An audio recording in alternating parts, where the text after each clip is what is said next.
Match day 7 is in the books, and my goodness, what a day we've had. The FIFA World Cup has been raging on, and we are so glad that you guys are here. The final game just went final from Estadio Azteca in Mexico City. And you know what's time? It's time that we break it down for you. What's up, everybody? It is Michael Fletcher, and we are going to get into this one. 4 games in the books, and we start with Group K. It was Portugal going up against against Congo, and it was a 1-1 draw. Portugal and Congo draw at 1-1. It started out with Neves getting the goal for Portugal in the 6th minute, giving them a 1-0 lead. And then Wisa getting the goal for Congo, tying the game. 45 plus 6 right in the stoppage time. And that was all the scoring for the matchup.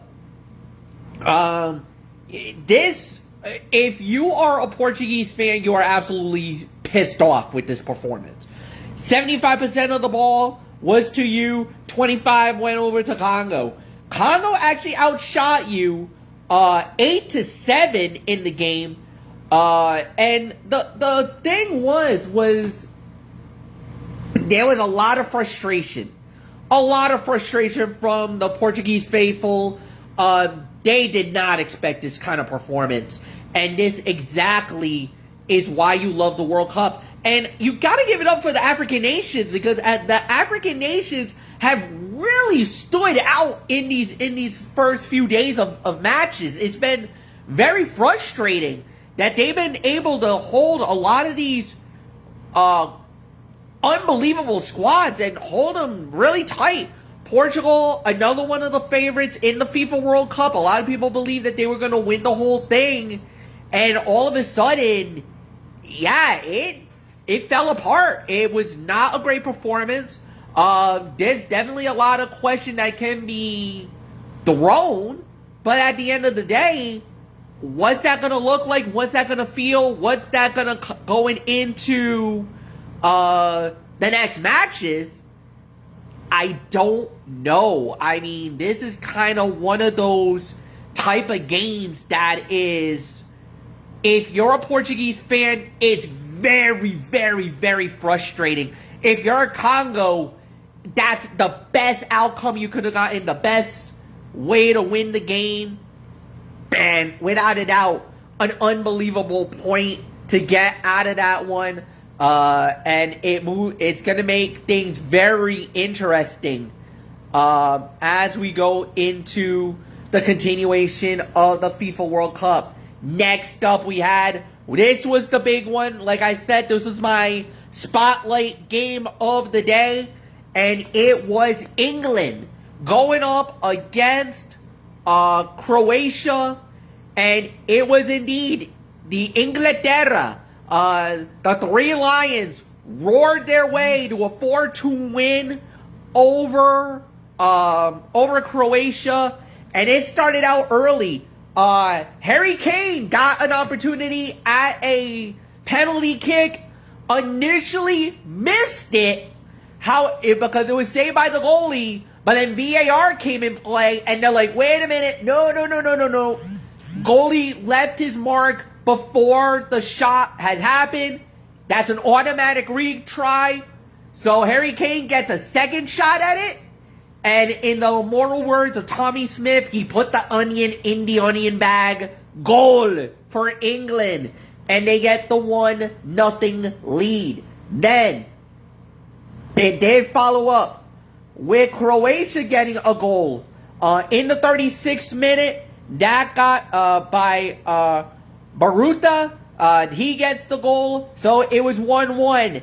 Then Harry Kane gets a second. He gets the brace at the 42nd minute. That gave it a 2-1 lead to England, but it only lasted for just a few minutes as Musa gets it for Croatia. 2-2. going into the half. After halftime, Jude Bellingham gets on the board, giving England a 3-2 lead. And then in the 85th minute, Marcus Rashford getting the fourth goal. That's the dagger. Twist the knife. It is over. 4-2 final score in the game. Harry Kane, like we said, player of the match, getting the 2 goals. England had 52% of the possession, to 48% by Croatia. England outshooting Croatia 22-10 in the game. Domination and a great performance for the Three Lions. They looked amazing. Big win for them, to say the very least. And, you know, there's always been that little thing about England. You never know what you're going to get. The last few years, they've been very good, making deep runs, especially in the European Championships. They've been making a lot of deep runs. Semifinals, they got into 2 finals recently, but just cannot get over the hump. And there's that belief, well, if you believe the English fans, the Brits, they're thinking they're winning this whole damn thing. They've been barking, like, for the last few years, just yelling, it's coming home, that they feel like this is their year. I gotta say, if you want to talk about impressive performances up to this point in this FIFA World Cup, this is one of the teams that really impressed, especially in this first round of group stage games. Other than maybe Argentina, France, I've heard a lot of, France had a really good performance. And to me, the best team who's, like, absolutely killed it after their first game was Germany. So England definitely can hang their hat on this performance, say that, hey, we are definitely a threat. You're going to have to take us seriously. And, they did really well with this. This was a great performance by them. A 4-2 win over a very gamed Croatia. And the thing is, the reason why I was very impressed with Croatia was because, remember, if you remember the World Cup that was in Russia about 8 years ago, Croatia made it all the way to the finals. They were playing for the World Cup. Unfortunately, they got upended by France. France ended up winning the championship. And Croatia is always a dark horse. You never ever know what you're going to get. And especially with Luka Modric being one of their star players, this is always a very dangerous team, so you never know what you're going to get. So that's why I always keep a watchful eye on them. All right, next up we had was the Black Stars of Ghana versus Panama. This is Africa versus CONCACAF, the North American region. Well, the game basically, there was no goals in the first half. It looked like it was going to end in a draw because there was 7 minutes of stoppage time until Ghana got the goal at the 96th minute. With about a minute left in the game, they get it. 1-0. Ghana wins. They win the game. And it was an unbelievable performance by both teams. Panama is absolutely just, how did you let this one get away? 62% of the possession was advantage Panama. The shots on goal, 11-8 advantage Panama. Panama was the better team. Panama dictated the pace. Their flow was a lot more better. They were a lot more sharper, a lot more crisp with their way of play. But it wasn't good enough. Ghana getting the win, stealing the 3 points, and those were a massive 3 points, especially in their group because of what happened earlier today, off the heels of what they were going into. They now are tied with England, and oh, by the way, that next matchup in that group, I think this is Group L, We get England versus Ghana in Boston. It's going to be at Gillette. You can practically say whoever wins this game, in all intents and purposes, will put themselves in a position that, one, they'll go into the round of 32. They'll qualify for the next round, for the knockout stages. But two, there's a very good possibility whoever wins that game could end up winning the group.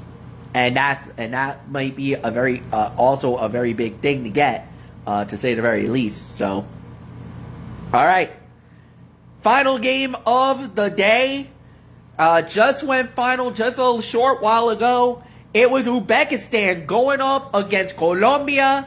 Colombia ganó 3-1, 3-1 the final score, as the Caballeros starts off with the big win here in the FIFA World Cup. Started off early with a goal in the 40th minute by Moniz.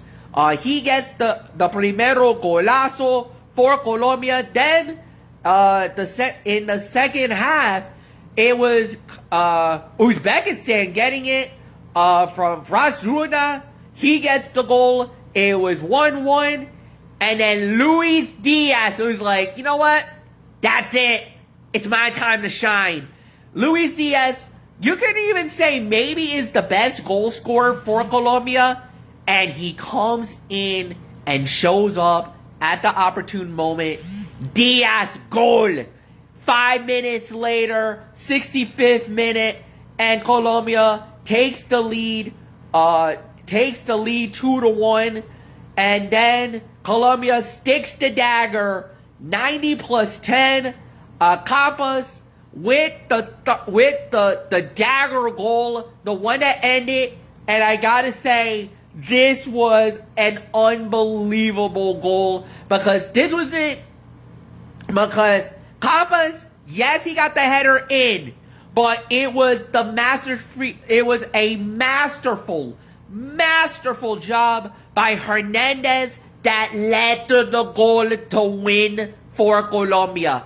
It was an unbelievable performance. Just trying to kill the clock, playing it away from the Uzbekistan player, getting it out of position, get it out of trouble, get it right before he hits that byline for the out of bounds, was able to curl it in, and Campas is just there, beating one guy, getting it by the goalie into the back of the net, goal for Colombia, and it triggered a massive celebration for the Colombians. They win it by the final score of 3-1. Yeah, this was unbelievable. Colombia had 61% of the ball to 39% for Uzbekistan. 15-8. Colombia out shooting Uzbekistan as well. The corner kicks was 4-3. Crosses was 11-10. What both players had, one player each had yellow cards on this, and this was absolutely an unbelievable performance by Colombia. And now they are on top of the group. They are in the lead right now. They are holding firm because of Congo and Portugal in the draw. That gives Colombia the 3 points. They are on top. Then you got Congo and you got Portugal tied for second. And unfortunately, Uzbekistan is at the bottom with the plus minus of 2 for Colombia. They are well ahead. And now they got to play Congo in their next matchup. If they win that one, it does not matter. You know, if they win that one, that gives them 6. That puts them through. Then you got the big one against Portugal in Miami. And that may determine maybe group winner. We don't know, because it also depends on what Portugal does against Uzbekistan. If they struggle, if they fall on the banana peel again, then Colombia automatically wins the group. Then they really don't have nothing to worry about. when it comes to that final matchup in Miami against Cristiano Ronaldo and the mighty Portugal. So we'll see how that plays out. An unbelievable afternoon and night of FIFA World Cup action. And tomorrow we go back. It's going to be we go back to the top of the groups for match day 2. We start out with Chechnya and South Africa at 12 o'clock. Then we have Switzerland and Bosnia and Herzegovina. That will be at 3 o'clock. Then the home countries jump into the fray. Canada and Qatar at 6 p.m. And my spotlight game of tomorrow, going down tomorrow night, 9 p.m. Eastern Time, Mexico and Korea Republic. South Korea and Mexico go at it. That's the game. That's the highlight. Oh, before I get on out of here. So, as you may know, lately, we've been having a lot. There's been a McDonald's, and they've been promoting the FIFA World Cup, and they got these collector's cups. And as a matter of fact, I got this one today. So what I'm gonna do is I'm gonna actually do an unboxing. I don't know what it is. Now I don't know if this is gonna be a Grimace one. I don't know if I'm gonna get a player out of this. But one thing's for sure, I wanted to see what you guys are going to see, and I'm going to open this right now and try to open it. Alright, I think I got it. Alright, let's see what I got here. A little something for the fans. So, looks like it's a player. Or is it? Alright. It is... Okay. Oh, it looks like it's the... Oh my! Okay. Well, I think you know who this player is. Representing England during his World Cup, made a big splash in the 1998 and 2002 FIFA World Cup, was one of the biggest names for the Red Devils of Manchester United, winning multiple EPL championships in his career, and is one of the best goal scorers for the country of England. Number 7, David Beckham. So there it is, David Beckham. Really cool. This is really nice, I gotta say. Alright. So, there's a collector's cup of 9 different players. So, that was just, like I said, a total shot at the dark. I got myself David Beckham. So, I got one of the three lions for England. I bet a friend of mine is probably going to be very ecstatic with that news. Oh boy. So, that's going to be interesting. Alright, so, like I said, 4 matches tomorrow. Well, I'll be back after Mexico and Korea is done. And until then, guys, thank you so much for watching. Have a great night. And we'll see you tomorrow. Bye-bye, everybody.